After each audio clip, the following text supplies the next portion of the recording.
ఓం నమ శివాయ. జగద్గురు శ్రీమద్ ఆదిశంకరాచార్యుల వారు రచించిన శివానందలహరి స్తోత్ర గ్రంథంలో 84వ శ్లోకం.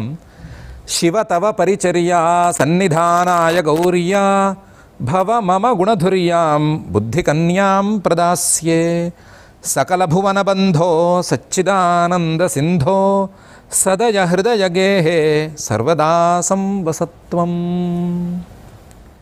అనే అక్షరాలతో ఉంది. ఈ శ్లోకంలో ఆచార్యస్వామి వారు పరమేశ్వరుడికి తన బుద్ధి అనేటువంటి కన్యను దానం చేసుకుంటాను అని, పరమేశ్వరుడు తనకు అల్లుడుగా రావాలి అని, ఆ అల్లుడు తన మనస్సు అనేటువంటి తన హృదయం అనేటువంటి ఇంటిలో నిరంతరం ఉండిపోవాలి అనేటువంటి ప్రార్థనను చాలా అందంగా చూపిస్తున్నారు.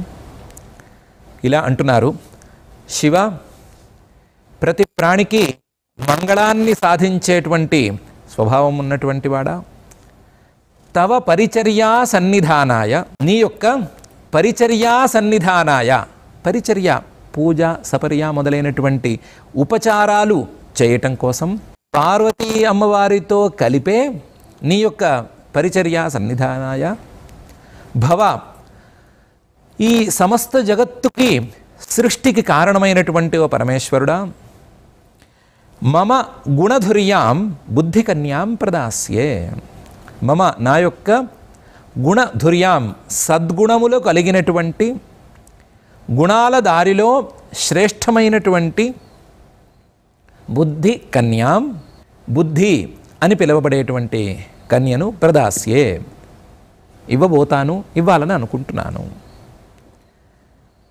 సకల భువన బంధో, సకల భువనాలకి బంధువైనటువంటి వాడా, సచ్చిదానంద సింధో, సత్ చిత్ ఆనందం, ఈ మూడు వేరువేరుగా కనిపిస్తున్నటువంటి ఈ మూడే స్వరూపంగా కలిగినటువంటి వాడా, ఏకరూపంగా కలిగినటువంటి వాడా, సద్రూపమైన వాడా, జ్ఞానస్వరూపుడైనటువంటి వాడా, ఆనంద స్వరూపుడైనటువంటి వాడా, సచ్చిదానంద సింధో, సదయ దయ కలిగినటువంటి వాడా, హృదయ గేహే నా హృదయం అనేటువంటి ఇంటిలో సర్వదా ఎల్లప్పుడూ సంవసత్వం నీవు నివాసముండు అనే ప్రార్థన ఈ శ్లోకంలో కనిపిస్తోంది. ఒక మంచి వరుడు ఉన్నాడు అని అనుకుంటే, ఆ మంచి వరుణ్ణి మా అమ్మాయిని నీకు ఇస్తాను, నువ్వు ఇల్లరికం వచ్చేయి, ఇల్లరికం వచ్చేసి మా ఇంట్లోనే ఉండి మా అమ్మాయిని మమ్మల్ని అందరినీ ఆనందింపజేస్తూ ఉండు అనే ప్రార్థన ఎలా కనిపించాలో అలా ఈ శ్లోకంలో కనిపిస్తోంది.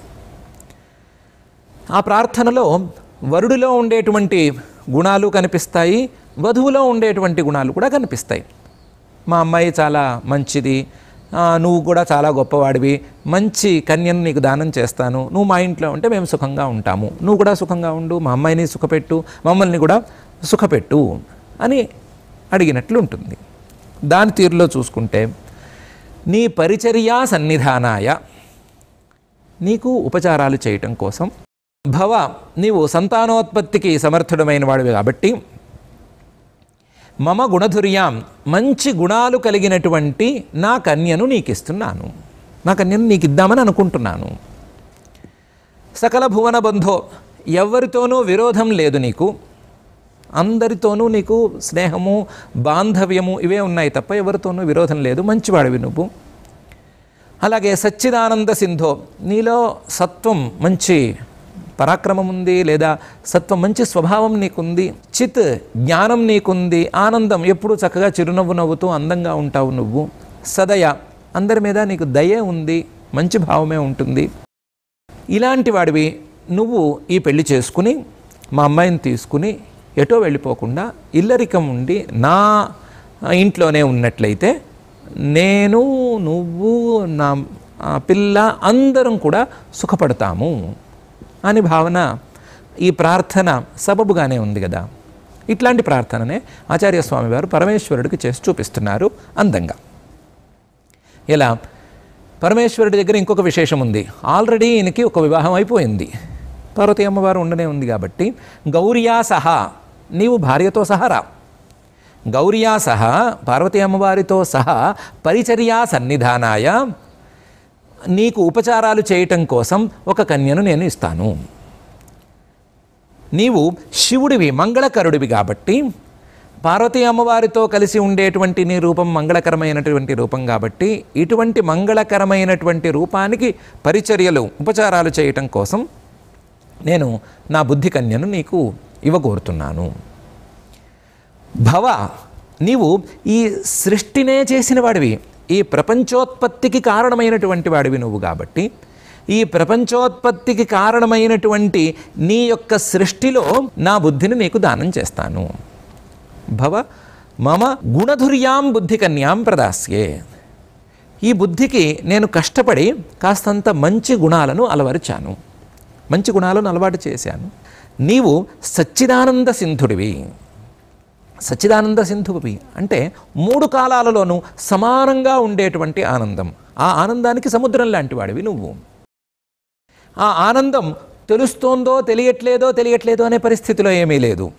తెలిసేటువంటి ఆనందం, భాసమానం, చాలా ప్రత్యక్షంగా కనిపించే, స్ఫుటంగా కనిపించేటువంటి ఆనందం. అటువంటి ఆనందానికి నీవు సముద్రుడు వంటి వాడివి. సత్ చిత్ ఆనందం. సత్ 3 కాలాలలోనూ ఉండేటువంటి, చిత్ భాసమానమైనటువంటి, తెలుస్తూ ఉండేటువంటి ఆనందం సచ్చిదానందమైతే, ఆ సచ్చిదానందానికి నీవు సముద్రం అంతటి వాడివి. అపారమైనటువంటి ఆనంద స్వరూపుడివి నువ్వు. ఇంత అపారమైనటువంటి ఆనంద స్వరూపుడివి నువ్వు, సదయుడివి, దయతో కూడినటువంటి వాడివి. ఇన్ని గుణాలున్నప్పుడు నేను నా బుద్ధి కన్యను నీకు ఇవ్వటంలో ఏ సందేహము అక్కర్లేదు. బుద్ధి కన్యను ప్రదాస్యే.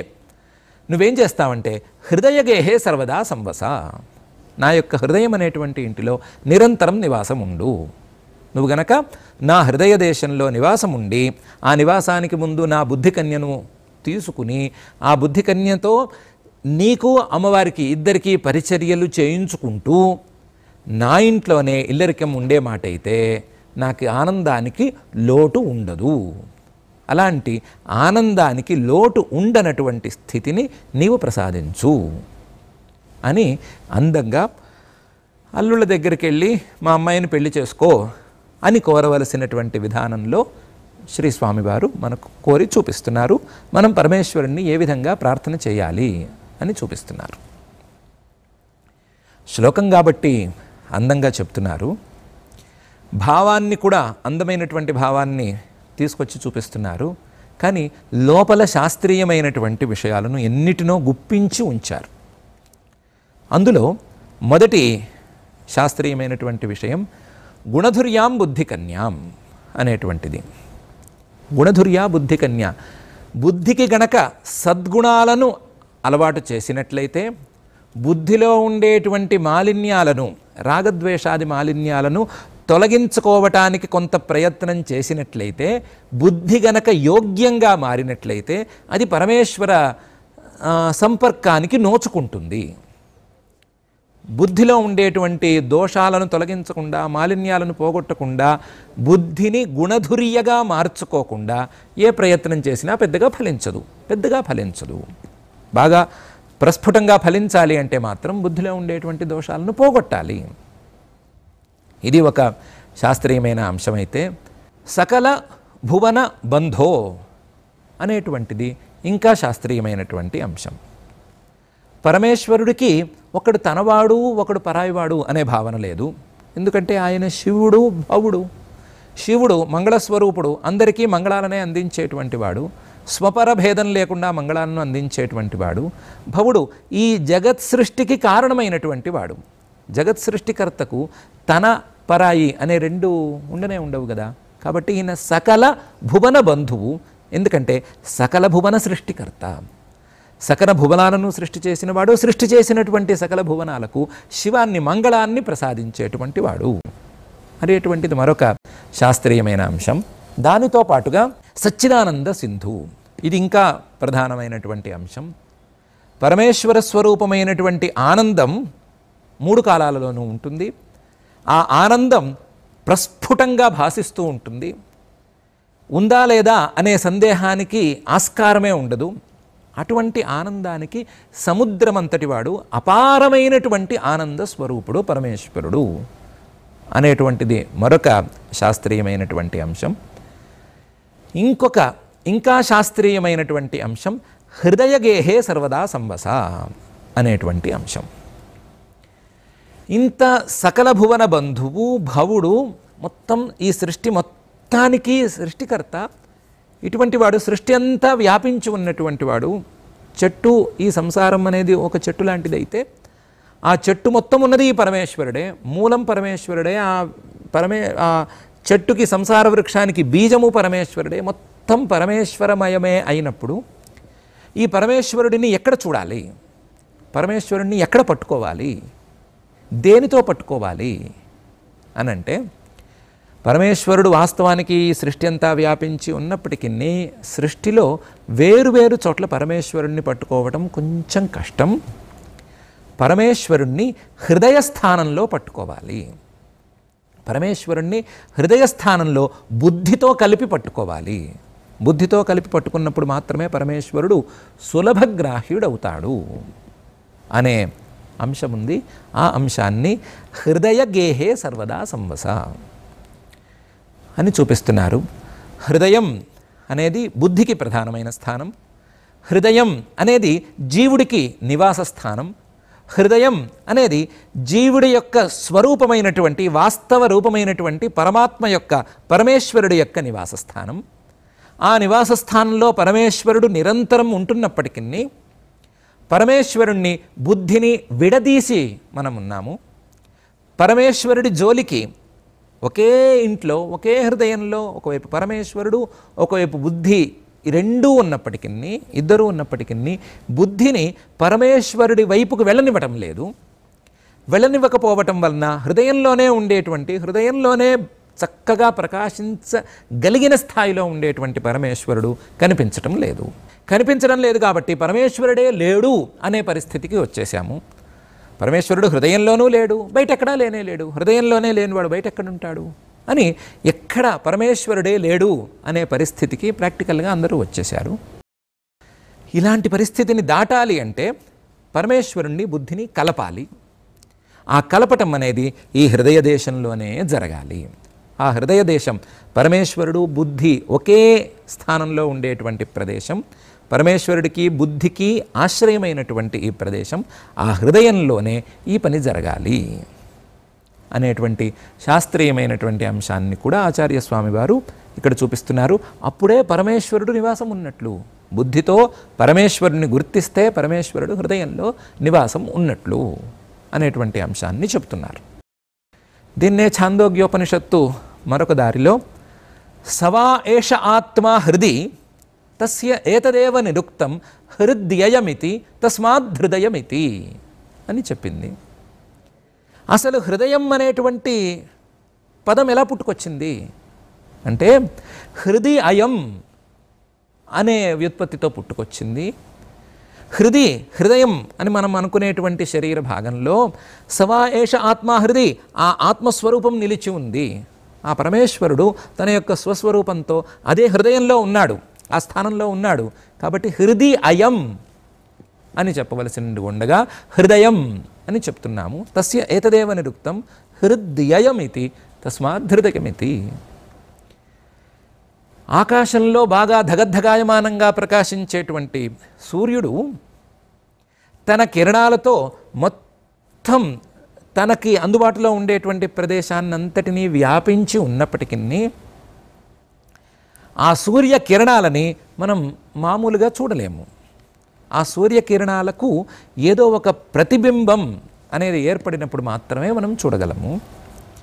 ఆ ప్రతిబింబం అనేది మనకు తెలిసినటువంటి వాయుమండలంలో ఉండేటువంటి పరమాణువులలో ఏర్పడుతుంది. కాబట్టి ఆ పరమాణువులలో ఏర్పడినటువంటి ప్రతిబింబాన్ని చూసి, ఆ రిఫ్లెక్షన్ని చూసి మనం సూర్యుడు వెలుగు ఇదంతా ఉంది అని అనుకుంటాము, లేకపోతే వెలుగు లేదు అని అనుకుంటాము.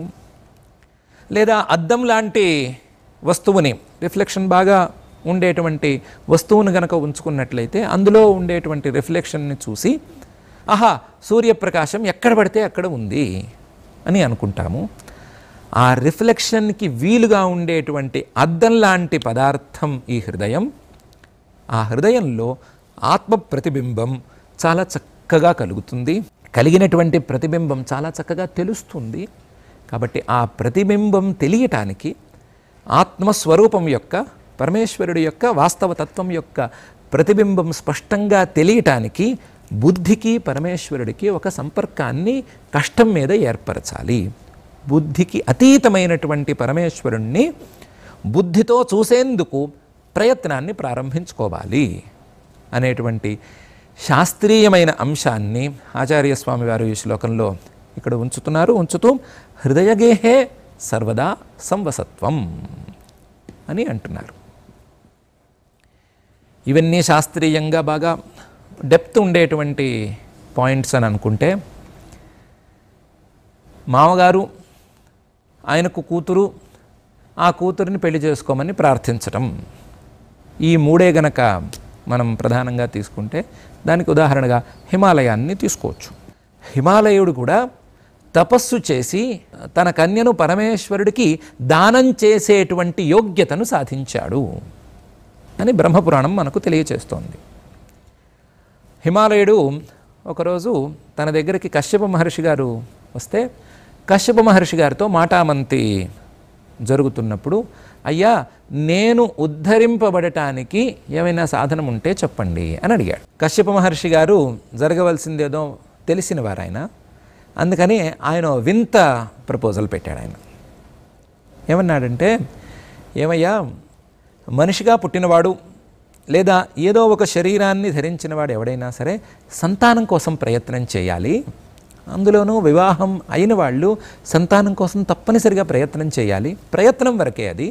సంతానం కలగటం కలగకపోవటం అనేది ఎన్నెన్నో అంశాలతో ముడిపడి ఉంటుంది. దాని గురించి పట్టించుకోకూడదు. సంతానం కావాలి అనేటువంటి సత్సంకల్పము, సత్సంతానం కావాలి అనేటువంటి సంకల్పము ఉండాలి. నువ్వు కూడా సత్సంతానం కావాలి అనేటువంటి సత్సంకల్పాన్ని పూను. దాని ద్వారా నీకు ఎన్నెన్నో విశేషాలు కలుగుతాయి అని చెప్పాడు. చెబుతూ తనకు జరిగినటువంటి ఒక సంఘటనను, తాను అనుభవించినటువంటి ఒక సంఘటనను కూడా చెప్పాడు. ఈయన అడవిలో నడిచి వెళుతుంటే ఒక గొయ్యి కనిపించిందిట. ఆ గోతిలో ఒక మనిషి ఒక పెద్ద పులికి భయపడి దాక్కున్నట్టు కనిపించిందిట. ఆ దాక్కోవటం కూడా ఎలా దాక్కున్నాడు అంటే, ఒక గడ్డి పొద లాంటిది ఉంది, దాని వేళ్ళు ఉన్నాయి. ఆ వేళ్ళని గట్టిగా పట్టుకుని ఆ గోతిలోకి జారిపోకుండా అక్కడ నుంచునున్నాడు. పైకి రాలేడు. పైనేమో పెద్ద పులి వస్తోంది. ఆ పెద్ద పులిని చూసి భయపడ్డాడు అనే సీన్ కనిపించిందిట. ఎవరితను, ఎందుకు ఇలా ఉన్నాడు అని ఆశ్చర్యం వేసి ఆయన దగ్గరికి వెళ్ళి, అయ్యా ఎవరు మీరు, ఎందుకు ఇలా వేలాడుతున్నారు అని అడిగాట. అడిగితే ఆయన చెప్పాడు, నేను నీ పితృదేవతని, నీవు వివాహం ఇంకా చేసుకోలేదు, నువ్వు వివాహం చేసుకుని సంతానం కోసం గనక ప్రయత్నం చేయగలిగితే నేను ఉద్ధరింపబడతాను. అందువలన నీవు సంతానం కోసం ప్రయత్నం చేయాలి అనేటువంటి అంశాన్ని సూచించడం కోసం నేను ఇక్కడ నిలబడి ఉన్నాను. ఈ సంఘటనకి చాలా చాలా అర్థాలున్నాయి. అవన్నీ సరే, నువ్వు సంతానం కోసం ప్రయత్నం చేయాలి అని చెప్పారు. నేను అలాగే అర్థం చేసుకుని ఎంతోమందిని వివాహం చేసుకుని ఈ సృష్టిని పెంచేందుకు పూనుకున్నాను. సృష్టిని నేను పెంచుతున్నాను, నువ్వు కూడా అలాగే చేయవలసింది అని చెప్పాడు. హిమాలయుడు ఆ మాటను చాలా శ్రద్ధగా తీసుకుని బ్రహ్మగారి కోసం తీవ్రమైనటువంటి తపస్సు చేశాడు. బ్రహ్మగారి కోసం తపస్సు చేసి బ్రహ్మగారు ప్రత్యక్షమైతే నాకు సత్సంతానం కలగాలి అని కోరుకున్నాడు. అలా వరం కోరుకున్నప్పుడు బ్రహ్మగారు ఆయనకి వరం ఇచ్చారు, నీకు సంతానం కలుగుతుంది. 100 మంది మగపిల్లలు కలుగుతారు, 3 ఆడపిల్లలు కలుగుతారు. అందులో మగపిల్లలలో ఒక పిల్లవాడు చాలా బలవంతుడుగా ఉంటాడు, ఆడపిల్లలలో ఒకతే నీకు కలుగుతుంది. ఆ ఆడపిల్ల వలన నీవు ఉద్ధరింపబడతావు అని వరం ఇచ్చాడు. దానికి తగ్గట్లుగా ఆయనకి 100 మంది పర్వతాలు, చిన్న చిన్న పర్వతాలు కుమారులుగా పుట్టినాయి. అందులో మైనాకుడు అనేటువంటి పెద్ద పిల్లవాడు మహాబలవంతుడు పుట్టాడు. ఆడపిల్లలు కూడా 3 కలిగారు. ఒక ఆవిడ అపర్ణ, 2 ఆవిడ ఏకపర్ణ, 3 ఆవిడ ఏకపాటల అనేటువంటి వారు. అందులో ఆడపిల్లలు 3 చాలా విశేషంగా తపశ్శక్తి సంపన్నులు. అందులోనూ పెద్ద పిల్ల యొక్క తపశ్శక్తి గురించి, ఆవిడ యొక్క తపస్సు గురించి చెప్పుకోనక్కర్లేదు. ఆవిడ పేరులోనే కనీసం ఆకులు అలములు కూడా ఆహారంగా తీసుకోకుండా తపస్సు చేసేటువంటి మహానుభావురాలు అనే అర్థం దాగి ఉంది. ఆ పర్ణాన్ని కూడా ఆహారంగా తీసుకోదు, తపస్సులో మునిగిపోయి ఉంటుంది అనే అర్థం ఉంది. ఏకపర్ణ ఆవిడ ఇంకొకటి కొంచెం తక్కువ, రోజుకి ఒక్క మర్రాకును మాత్రమే ఆహారంగా తీసుకుంటుంది, ఆహారంగా తీసుకుని తపస్సు చేస్తూ ఉంటుంది. ఏకపాటల ఈవిడ కూడా ఇలాంటిదే. పాటల వృక్షం అనే ఒక వృక్షం ఉంది, ఆ పాటల వృక్షం తాలూకు పత్రాన్ని రోజుకు ఒకదాన్ని మాత్రమే ఆహారంగా తీసుకుంటుంది, తీసుకుని తపస్సు చేస్తూ ఉంటుంది అని జరిగింది. ఈ ఏకపర్ణని భృగు మహర్షి గారి అబ్బాయికి దానం చేశారు. ఆ భృగు మహర్షి గారి అబ్బాయికి దేవలుడు అనేటువంటి మహానుభావుడు పుట్టాడు. ఏకపర్ణని భృగుపుత్రుడికి ఇస్తే ఏకపాటలని జైగీషవ్యుడు అనేటువంటి మహానుభావుడికి ఇచ్చారు. ఆ జైగీషవ్యుడికి శంఖుడు లిఖితుడు అనేటువంటి ఇద్దరు అయోనిజులైనటువంటి పిల్లలు పుట్టారు. మిగిలింది అపర్ణ. ఈ అపర్ణని ఈయన చాలా కష్టపడి ఎన్నో పరీక్షలకు ఓర్చి ఎన్నో పరీక్షలు నెగ్గి పరమేశ్వరుణ్ణి ప్రార్థించుకుని ఆ పరమేశ్వరుడికి కన్యాదానం చేసుకున్నాడు. ఆ దానం చేసుకోవటం ద్వారా తన జన్మను సార్థకం చేసుకున్నాడు అని మనకు తెలుస్తోంది. పరమేశ్వరుడు అమ్మవారిని పరీక్షలు పెట్టినట్లే కొన్ని పరీక్షలను హిమాలయుడికి కూడా పెట్టాడు. ఆ పరీక్షల్లో కూడా హిమాలయుడు నెగ్గడం వలన పరమేశ్వరుడు ఆ కన్యాదానాన్ని హిమాలయుడు ద్వారా స్వీకరించాడు. హిమాలయుడు యోగ్యుడు అని నిర్ణయించుకున్న తర్వాతే దానం తీసుకున్నాడే తప్ప యోగ్యతను నిశ్చయించకుండా దానాన్ని తీసుకోలేదు. ఆయన్ని యోగ్యుణ్ణి చేసి యోగ్యుడయ్యేంత వరకు ఆగి ఆయన దగ్గర నుంచి కన్యాదానం స్వీకరించి ఆయనను సార్థకం చేశాడు, ఆయన జన్మను సార్థకం చేశాడు అని తెలియవస్తోంది. కాబట్టి పరమేశ్వరుడికి మామగారు కావటం అనేది కూడా చిన్న విషయమేం కాదు, అది మహాయోగ్యతకు చిహ్నం, మహా తపస్సుకు ఫలితం. కాబట్టి నేను కూడా పరమేశ్వరుడికి మామగారులాగా అయిపోవాలి.